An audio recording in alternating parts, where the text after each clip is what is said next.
दशहरा है। अज के दिन श्री रामचंद्र जी ने रावण की बुराई का अंत किया। अज के दिन अस यही संकल्प लैने कि जिन्नी सारे अंदर बुराई है उसे अस खत्म कर दिए। रावण के पुतले फूकने की जरूरत नहीं है।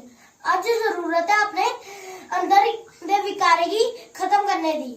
बोलो राजा रामचंद्र की जय। आज विजयदशमी दशहरा असें बनाया है और निक्के निक्के बच्चे कन्नै मिलियै दशहरा बनाया है और बड़ा अच्छा लग्या असें।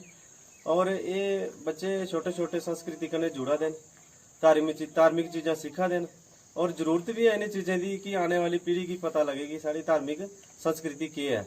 ये छोटे छोटे अपनी धार्मिक संस्कृति कन्नै जुड़ गए तो फिर बुराइयों का तो अंत हमेशा होना क्या है।